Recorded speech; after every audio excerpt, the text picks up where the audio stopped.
right, so we are back. I had to take a couple days to recover from that last episode, which was one of the more intense hours of television I've seen. And my opinion of it is still very high. I'm going to say that one's a 9 or a 10. Just absolutely amazing piece of television. So I've heard this one is almost as good, so I'm looking forward to it. Don't have a huge number of thoughts coming out of that last one. I do think we saw the full arc of Syril's character in that one. That I think he's a character I underestimated, because I thought he was just this sort of kind of like Krennic or maybe Deirdre, this sort of scheming little dude who wanted power. But I think in the end, he just wanted law and order. That he really was a true believer in following the rules and the laws and strict order, and saw the Empire as something that could bring that. I mean, we first saw him when a couple of corpos were killed and his boss wanted to just ignore it. And he's like, no, you can't ignore that. It's murder. And, that blew up on him on Ferrix. And then he rose to power by tracking down anomalies in the Bureau of Standards. And then I think, there was a very telling line in one of the episodes, I think it's episode 7, where Pendergrass says he can never know what this is really all about. I think because Pendergrass knew that if Syril knew this was all about setting up the Ghormans for a massacre so the Empire could take over the planet, he probably wouldn't have gone along with it. I don't know that he would have been a rebel or anything like that. He might have just done what he did in the episode and just sort of walk away. But in the end, when he found out what was going on, he walked away. He was like, I can't be part of this.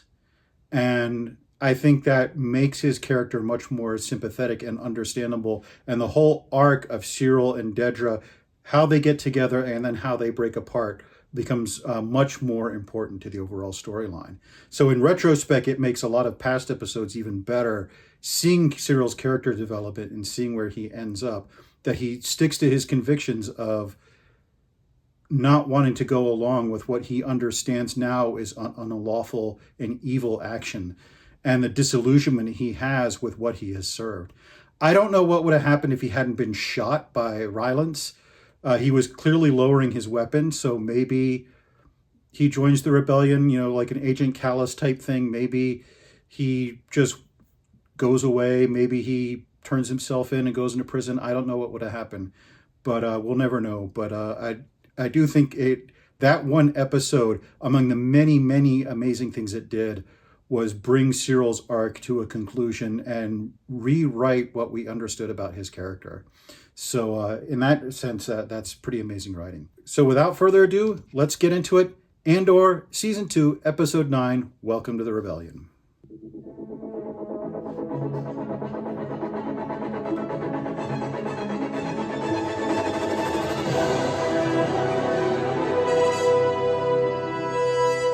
That intro music will never have the resonance for me that the 20th Century Fox fanfare does, but I'm getting used to it. Oh, it's the Ghorman anthem over the intro. Ugh. Already getting me in the feels. Yavin needs your leadership. I just can't go with you. Not yet. You will. You'd be a hostage. Be ready to leave the moment you're done. And be very careful. Bail with the scheming.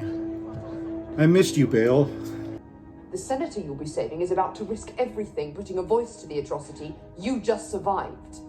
I need to start making my own decisions. I thought that's what we were fighting for. Clean yourself up. Again, I can see where they're both coming from. He just witnessed something unimaginably horrible. He's probably got PTSD. And she's like, you can't back out now. We need you now more than ever.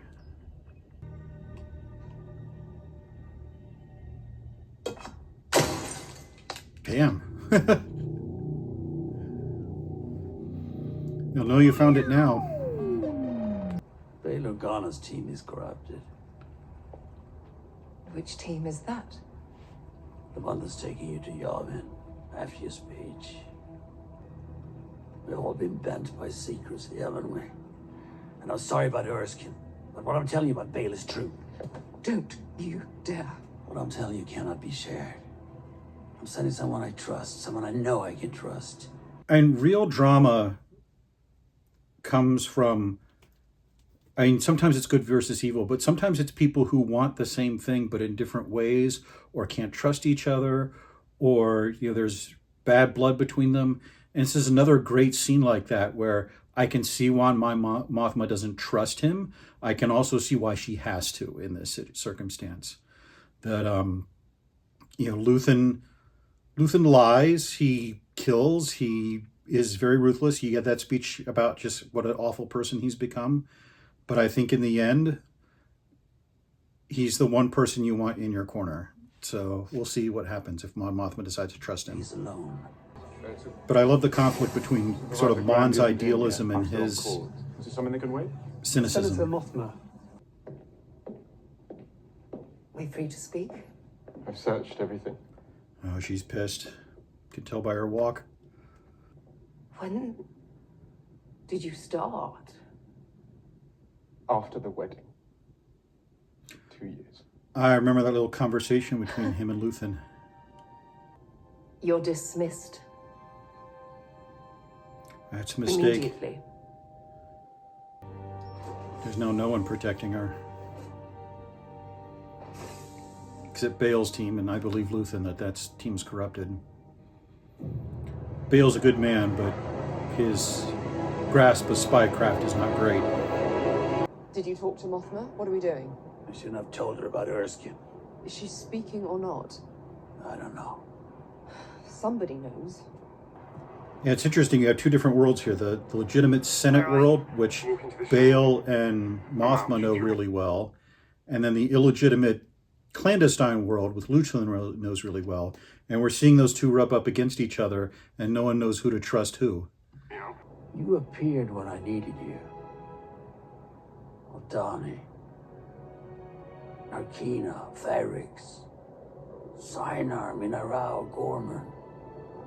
We don't know if she's... I love that. It's like what was said in the episode 7, how he's a messenger, how he's collecting as he goes. He's been at these critical junctures, and they don't talk about the Force in this show, but they're sort of hinting, is there a greater destiny that's guiding him to where he needs to be? if she gets arrested? It all comes down. Yep. She's the keystone holding the whole thing together. The chair has no intention of letting any of them take the floor. Interesting. Doing parliamentary maneuvers now, but much more slickly than the Phantom Menace did. Here we are. Do you trust them? Of course. Do you know them?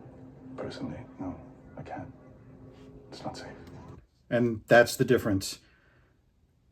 Luthen, because he works in the shadows, can know everyone he recruits and whether he can trust them or not. Bael, because he's a senator, doesn't know them, and that's why his team is compromised. Tear the shit out of this place. Oh, that's a line. I don't think we don't hear a lot of profanity in Star Wars. I think we had one earlier this season. But I like it. Martyrs who gave everything on the brutal streets of Ghorman. As the full measure of Ghorman perfidy comes into focus. There's a rope line at the gate. Absolute obsequiousness The only way in. from these senators. The only surprise about yesterday's insurgency was the savagery of the Ghorman attack. We too lost a citizen yesterday. Another thing with authoritarian regimes, the people in power are always trying to kiss up to Watch the the door. big boss, I'll get the blasters. each trying to outdo the other with obsequiousness. Hello. Hello. Oh, it's Jung's agent. That's how Luthen knows. What are you doing? As per the latest Imperial ruling on Senate protocols, I'd like to invoke Article 17252.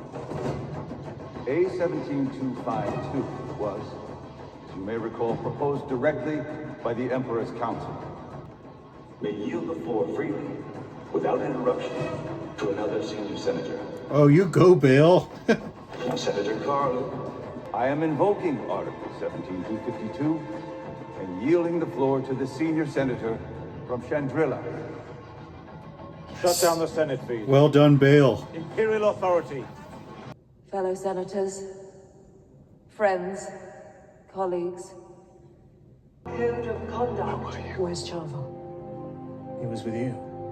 This chamber, he said to meet him, is a cauldron of opinions. She's not very bright. She gave him two different stories Had our in patience 10 and seconds. tempers tested in pursuit of our ideals. The distance between what is said And what is known to be true has become an abyss. It's locked. Why is it locked? it's supposed to be. It hasn't been locked all year. We know, we fixed it. You need the sequence key. So let's have it. We took it up to the security office yesterday. Oh, I love it. Malicious Of all compliance. things at risk.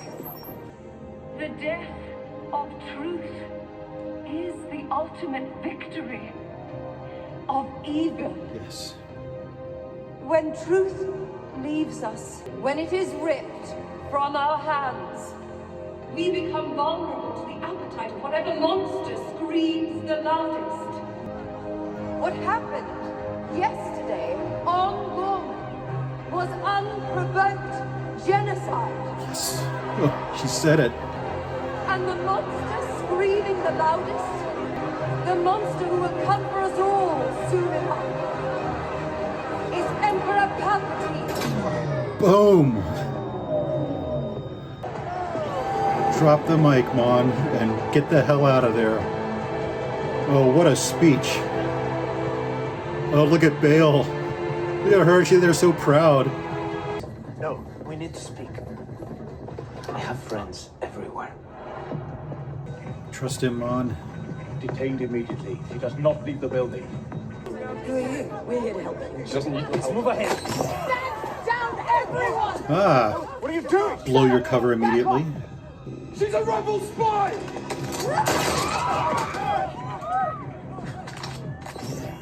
Oh, good thinking, Erskine. Anyone else? I've got this. Go. Erskine, don't get caught. I'm not sure I can do this. Welcome to the rebellion. What? The Loading Dock. Yep. This is what it's like out there. Shoot first, because you won't get the chance to ask questions. Forget the loading dock. Again, Mon said she'd been in that building since she's a child, so she'd know the fastest way out.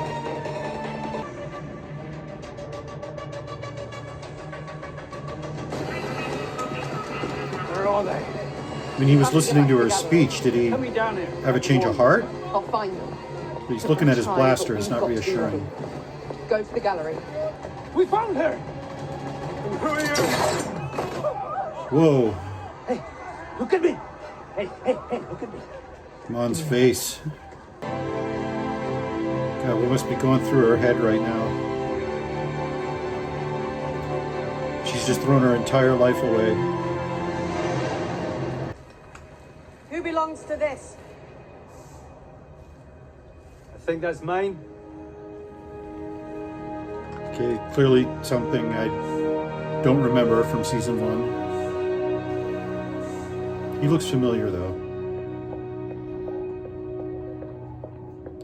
The gun, one gun looks like me to another. I know there's lots of Star Wars experts out there who say, oh, that's the Mark 7 Carillion, whatever.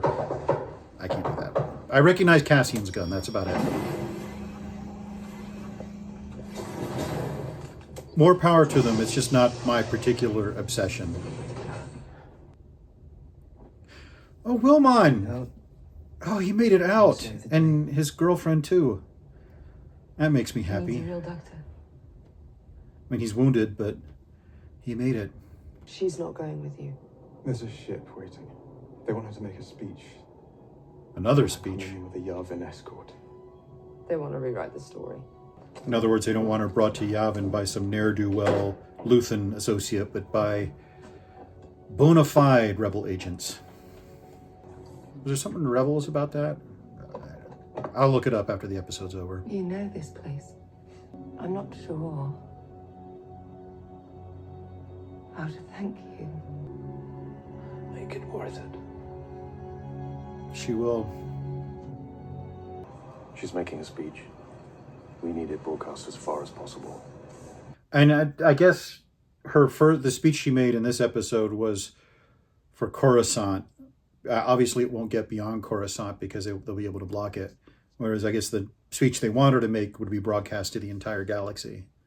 There's a dead KX unit bugged up inside. KX droid? I think we got all the pieces.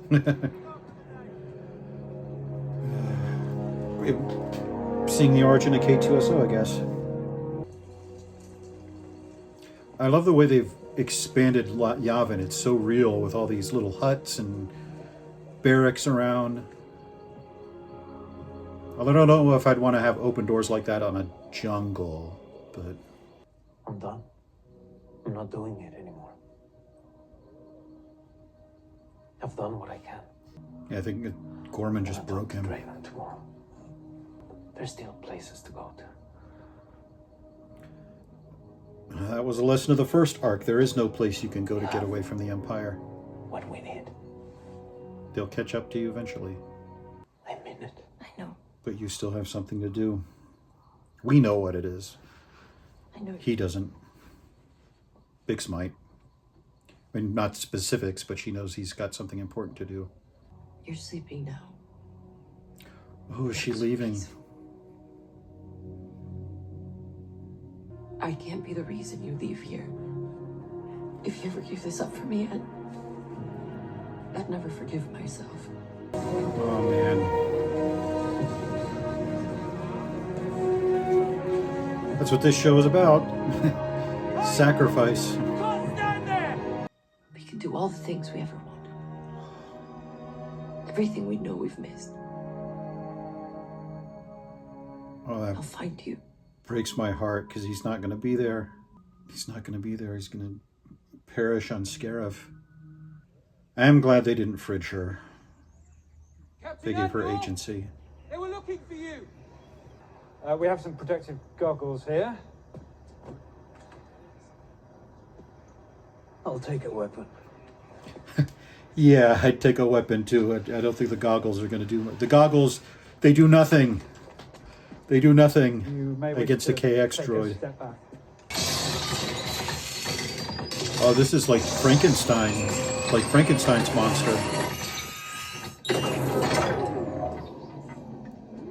Exactly like it. Hello. If I've offended you, I apologize. If not, I'd appreciate you pointing that elsewhere. Hello, K2SO.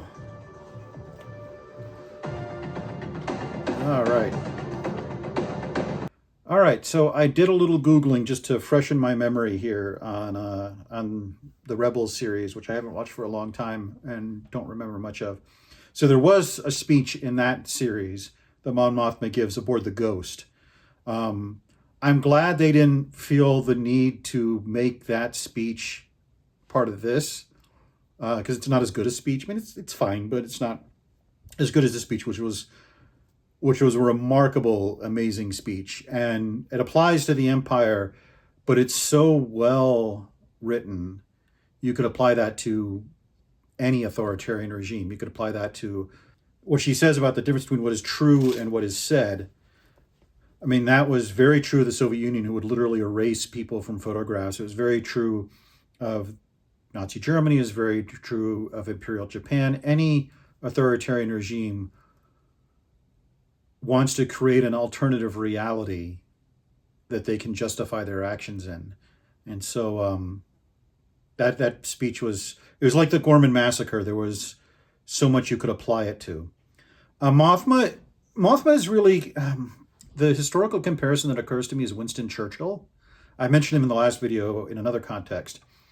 But in the 1930s, when Hitler took power, there were a lot of people who were trying to pretend that everything was fine, that he wasn't that bad, mainly because they'd had this horrific war, World War One, within living memory, and they wanted to avoid another war. And so there was a belief that he was a silly man and he wouldn't, actually do many of the things he was talking about. Or most bizarrely, that the German generals would depose him at some point and we didn't have to worry about him, which eventually they did, but that was 1944, so it was a little bit too late. There was a very much an idea that you don't describe Hitler as what he was, a monster. And Winston Churchill was one of the few who wouldn't go with that. He spoke out. He said, this guy is dangerous. We need to be preparing for war. This agreement, this peace in our time agreement, is not going to work. He's going to just make him more ambitious. And it sidelined him politically. But then once the war started, once it turned out that he was right, he came back into power, which just shows that there's nothing more socially unacceptable than being right too far in advance. But that reminds me of Mothma. Everyone's sort of been tiptoeing around Palpatine. I mean, he clearly has some faction of senators that are the Palpatinists who will do anything he says, parrot any line he tells them to, are absolutely subservient to him in exchange for power. And then there's probably a middle ground that, aren't there. And, but she's the only one who was willing to say, this was a genocide, this was a massacre, we are being lied to, we are being led by a monster. And so it was a very brave moment, and really one of the reasons why her character is one of the best in the show. In the end, she said her last line, I think, was the monster who will come for us all. Prophetic. I mean, we know in A New Hope, just 2 years later, Palpatine dissolves the Senate and they all lose their power. And he basically makes himself an absolute monarch. And so, you heard people booing and jeering her. Nothing worse than being right in too far in advance. But this is why I think she was the right person to lead the rebellion as a legitimate rebellion, not the, dim and dark stuff that Luthen was doing. I do think, if you didn't get that reference on Bix, there's a phrase called fridging, which happens almost exclusively to women in movies, where a female character is killed and her entire life and death is only to provide a male character with a motivation or a revenge motivation. And she doesn't have any existence outside of that. That clearly wouldn't apply to Bix if she'd been killed. There'd been a lot going on. She had a lot of agency. She'd been part of this. But I am glad that they didn't kill her off, that she goes away, makes a decision on her own. And maybe we'll see her in the last arc. I don't know. But we'll have to see how that develops. But I do like that they gave her that agency and let her make the decision for herself. And it is heartbreaking what she says, we'll get together when all this is over, because she doesn't know, Cassian doesn't know, but we know that day is never going to come. So, one of the ways that this show has made Rogue One a little better, actually, that it's a little more heartbreaking in that respect. So, and just an outstanding episode, and really episodes 7, 8, and 9 are an outstanding arc, not only on their own right, but lifting up season 1 and the first 2 arcs to even more relevance, so that you can see how all the pieces are moving, how they were all put in place, how everything has built up to this. Now, I don't know what we're going to do for the denouement for episodes 10, 11, and 12, if that will be fallout for Ghorman. I suspect it'll be sort of winding down the Andor storylines and building up to Rogue One. But we'll see when we get there next week. So, but otherwise, I mean, this show just gets better and better. And,